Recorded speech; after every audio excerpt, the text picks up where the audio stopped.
Good morning, afternoon, or evening. I am your host, Jacob A. De Los Reyes from G1 News.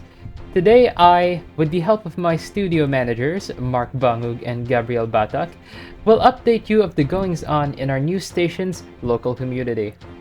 To begin with, let's tackle the education sector. With face-to-face classes being the norm now, with blended learning and pure face-to-face being implemented in schools around the Philippines, communities, including our very own, are experiencing a massive increase in activity, particularly those of students.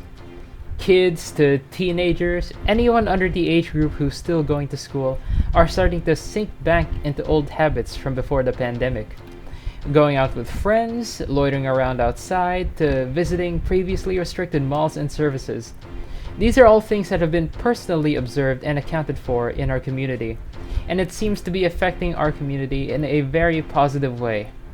We can only hope that with the added interaction of face-to-face and the inspiration this seems to have sparked in our local students, the positive effects won't be limited to their attitudes, but maybe also their grades. On another note, employment. Employment in general has been severely negatively affected by the pandemic, and our community has surely felt the brunt of that. Many residents were driven out of their positions and jobs and were forced to look for another source of income. Luckily though, over the course of the past couple of years, small businesses have been set up throughout the community, with our members supporting one another in each other's endeavors.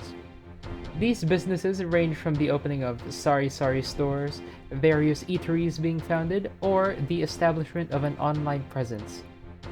Recently, the progression has culminated into a self-reliant ecosystem, with the population having convenient access to goods and services, all the while being able to maintain themselves and their families, which we all would love to see.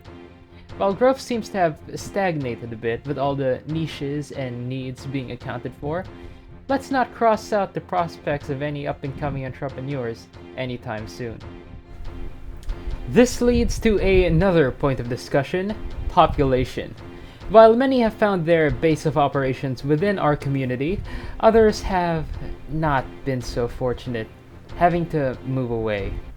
Whether it be for the distance from their jobs, or to better support other family members living elsewhere, or perhaps them not finding the success or the type of community that they were seeking.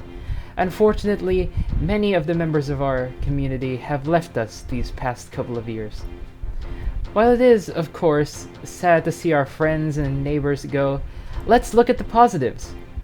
At the very least, we can take solace in the fact that they are perhaps living better lives, and for us, this could lead to new faces, new businesses, and maybe new friends. The newcomers that have settled in are luckily garnering good reception from our fellow neighbors, and hopefully they will find what they are looking for here. That is all for today's community update. We here at the station will of course be on the lookout for any new developments, as events can pop up at any corner doing who knows what for our community. Anyways, we at G1 Station will now be signing off, and hopefully we'll see you again next morning, afternoon, or evening.